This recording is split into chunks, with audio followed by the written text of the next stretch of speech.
Hello, I am Anastasia and welcome back to my channel. Thank you so much for being here. I realized that a lot of people, this video is going to be a little bit different. A lot of people have been here for years and I've been gone for years. So I appreciate you. I appreciate your endurance. But I wanted to talk to you guys about why I started reading and just get a little bit more personal about that journey, because I think that's something that could help a lot of people potentially, and it's not something that I really truly have opened up about. So what better time or place to do that than the present on the internet? Before I get into it, I say that this is not my normal type of video. However, if this is something that you guys end up liking or like it really resonates with people, then I will consider making more content like it. But this is just going to be a very transparent, vulnerable time, and it's going to be a very quick time too, because I don't want to like sit here and get emotional in front of you guys, because that's a very likely possibility because of what we are talking about. But let's just go ahead and get into it. I have talked about being a mother on this channel several times. In fact, the reason why I have not read a physical book is because I ended up having, we had a second child, and just the time that it takes to sit down and read a physical book without interruption is just non-existent in my life right now, and that's perfectly fine. That's just the stage of life that I'm in, and it's like, it is what it is. But I wanted to, I guess, just open up about how I ended up here in the first place. I started reading again seriously and obsessively in September of 2021. I had realized that I read a lot more than like my peers and the people around me that I considered like very active readers, and that was when I joined Bookstagram. And boy, has my Bookstagram changed over the years. Follow me, Black Bookworm. But I originally started reading because I was deep within the throes of postpartum depression. I'd had the most perfect baby for me. She was 7 months old, and I was hating is such a strong word, but it's just, this is the case. It was where I was. I was just hating life. I had to stop working, and I love working when it's something that I love to do. I cannot stress that enough. But I loved working, and I chose to stop because it was, one, I was not finding the balance between work and motherhood, and as a first-time mom, honestly, I don't think that is something that you should have to figure out, especially so soon. But that's just another rant that I could go on about, like how we do maternity leave and what that looks like. But I was a contracted worker, and I was making a considerable amount of money that contributed to my household, and so I did not feel comfortable stopping working. So I took off a week, and my baby was just there chilling with me while I was working. And honestly, the newborn phase, like if you have a chill newborn, which I did, she was just like a blob that was there. She slept all the time, didn't need to swallow her to sleep. Like she would just sleep no matter where she was. She would just pass out. So I was like, okay, well, I can work. Literally, I can work with this. And so I just kept working. And at the time, my manager was a man, so I don't think the thought process or the like foresight of, hey, how are you doing? Why are you putting in these hours? You can stop. I don't think that thought process ever crossed his mind. And that, again, another conversation for another day, because it definitely should have, as a man who had a 16-year-old at the time. Anywho, I started reading because I literally was just, trigger warning, I had romanticized unaliving myself. Like, I was writing poetry about how it gets a bad rap because it's viewed as selfish, but I'm like, it's a really beautiful act because it can give someone something that they've been looking for but they can't find, whether it be like peace or quiet or just like a calm serenity that they don't feel anymore. I was there. And I had started just like, I was like, I got to get out of this place because this tiny human, she needs me, and she needs me badly. So, and I'm not gonna like fault myself for not seeing the fact that I needed me. And that time I didn't have it for myself, but that was the one person that I had it for, was like for her. And so I just started reading the books on my shelf, and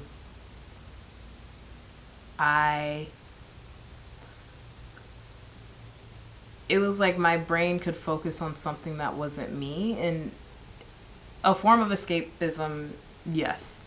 However, it was also like a source of sanity for me. Sanity loosely, because was I really sane? No. And that's okay. It is what it is. But I needed to find peace in my day at some point, and I just hadn't found it. And I say all of this, and I cannot stress enough, I had a chill baby. Not to discount my motherhood journey or like being a first-time mom at all, but I'm saying I was blessed with a baby that was chill, that I only had to worry about like me mentally, because my dog was good. She was chilling. She would eat, she would sleep, she would play, she would sometimes cry. She wasn't really that big of a crier. Like, it was just a real chill time. So I had the ability to pick up a book and read kind of obsessively. And at the time, I needed to steer my thoughts away from the beauty of not being on this plane anymore. And so that's what I did. I started reading romance. And I don't know if I'd ever been like into romance as a child, apart from like Twilight, which, say what you want about the books, I don't care. I loved them. I loved them down. I loved them bad. And then I had started reading like, what was the name of that other series? It was like with Gideon Cross. I see the book, Bare to You. Sylvia Sylvester. The Crossfire series. Yep. We got there. But I'd also, like, I'd read those books. I'd read 50 Shades. And so, like, I had been into romance and, like, into erotica a little bit. But, I also read, like, contemporary fiction.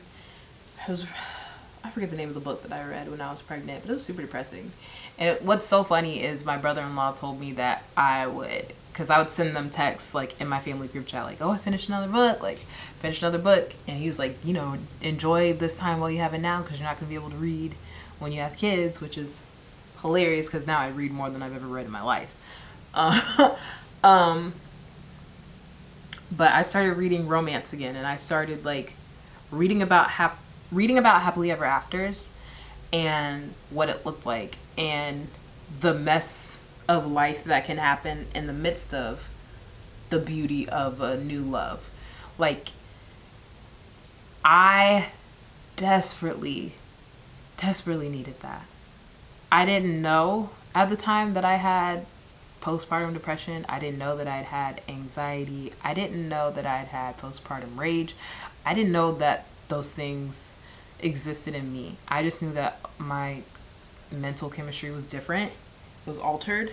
My brain wasn't doing what I was so used to it doing for the past 28 years. And I was very confused, and I was very scared, and I felt very helpless. And reading took those feelings not away, but it dimmed them. And I was able to see like a bigger picture. And then I just, looking back on it now, I was reading obsessively because I still needed help. Shout out to my therapist, who really guided me. I don't see that lady anymore, but she helped me out a lot. But at the time, I needed to get to a point where saving myself was a possibility. And that is why I have such a huge space in my heart for like reading in the bookish community. If you're a first-time mom or a first-time parent, I'm really speaking to first-time moms, but first-time parents, you might feel what I feel as well. Having a baby can be very isolating. If your community is there and it's strong, then I'm very happy for you, and I hope that you lean on them, and I hope you value them and they value you and they uplift you, and I hope the love is felt. But if you thought you had community and then you had a baby and then you felt like your community disappeared, I see you. And I want you to know that you can get back to yourself and you can find people. I had a very scary feeling that I was not going to be able to like have friends anymore because I was just so obsessed with like being a perfect mother, and like that just, don't even get me started on mom guilt and like all of those things. But it was like I went from hanging out with my friends to like spending my days with a 7-month-old.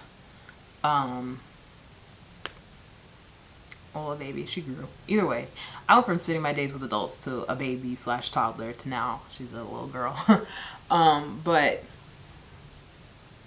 it was,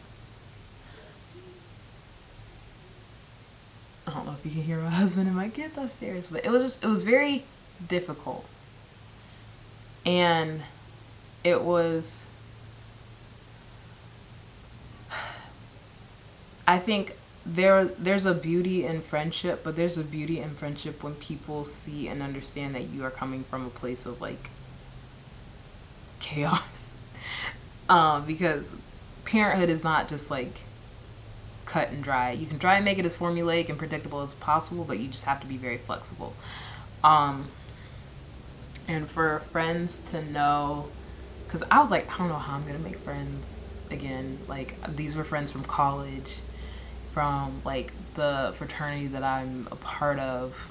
It's a professional business fraternity. That's why I'm a girl that's in it, just in case you're wondering. But like, that was where I made those friends, and I was like, how do I get there and get back?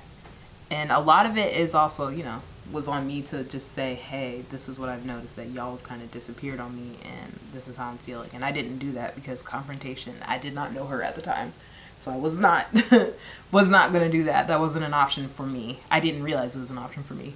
But if you're watching this, it is an option for you to tell your friends, like, hey, I need you now more than ever. If you are the first in your friend group to have a kid, they might not understand that, like, that's when you really need them. A lot of times people are being kind and are like, you know what, we just wanted to give you space to be with your baby. I need my people. I need my people to love on me more than they've ever loved on me before, actually. And so making friends after having my first kid was like, it just felt good because I didn't know that was possible. In fact, I was very sure that it wasn't possible, and I was very terrified. And now some of the best friendships that I have come from that. Also, my best friend since childhood. Been down, stayed down, still down. Godmother to my kids, like down. Love her bad. But that was a lot. That was a lot to say. That's why I started reading. And I am so blessed for this community that I have. I'm so thankful for the friends that I've made. The second time around that I was pregnant, like literally, I peed on a stick 6 days before my missed period because I just knew. Called my like bookish friends to show them that, and like they saw me all throughout pregnancy. They saw me give birth. They saw, like, my son is now like 1 and 4 months. and like they've seen him go from like little pea on a stick to like now he's walking, talking.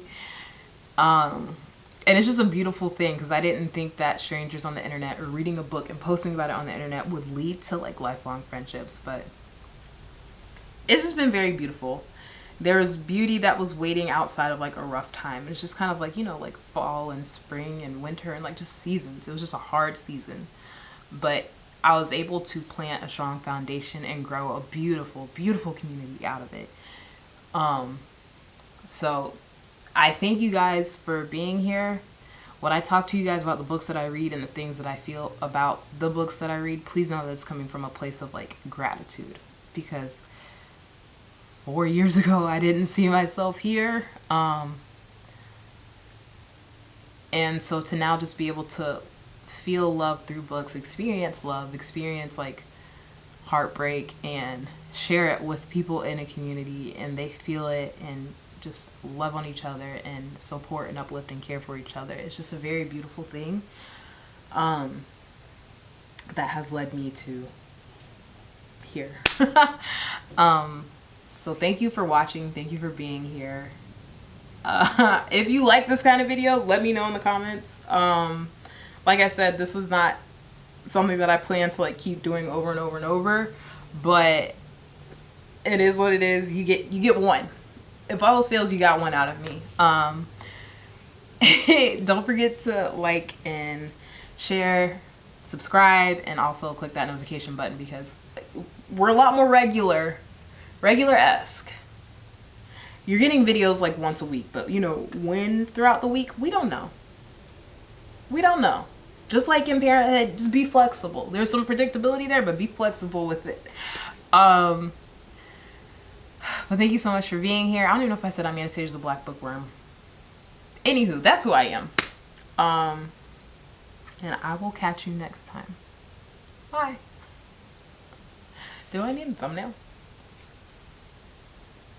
I had to have smiled somewhere within that video, so that's fine.